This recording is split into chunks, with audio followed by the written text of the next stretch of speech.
ছাত্র রাজনীতি দিয়ে পথ চলা। রাজশাহী বিশ্ববিদ্যালয়ের রাজনীতিতে সক্রিয়তা, রাকসুর ভিপি নির্বাচিত হওয়া, এরপর জাতীয়তাবাদী ছাত্র দলের নেতৃত্ব। ধাপে ধাপে উঠে আসেন বিএনপির কেন্দ্রীয় রাজনীতিতে।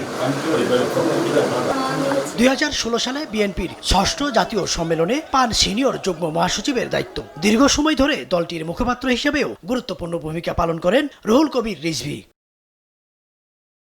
স্বৈরাচার বিরোধী আন্দোলন, মামলা, হামলা, গ্রেপ্তার আর নানা প্রতিকূলতার মধ্যেও দলীয় কর্মসূচিতে ছিলেন সরব। 2026 সালের জাতীয় নির্বাচনেও বিএনপির নির্বাচন পরিচালনা কমিটির সদস্য সচিব হিসেবে দায়িত্ব পালন করেন। সম্প্রতি যুক্ত হন বিএনপির জাতীয় স্থায়ী কমিটিতে।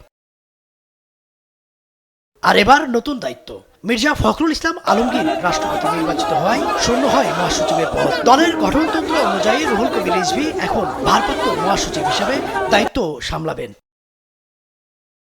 দলের দীর্ঘ রাজনৈতিক পথ চলার অভিজ্ঞতা, তৃণমূলের সঙ্গে যোগাযোগ এবং কঠিন সময়ে দলের হয়ে কথা বলার অভিজ্ঞতা নতুন দায়িত্বের পথে রিজভীর জন্য বড় শক্তি। এখন সামনে দলের সাংগঠনিক কার্যক্রম আরও শক্তিশালী করার চ্যালেঞ্জ। ইদ্রিস আলম, দেশ টিভি, ঢাকা।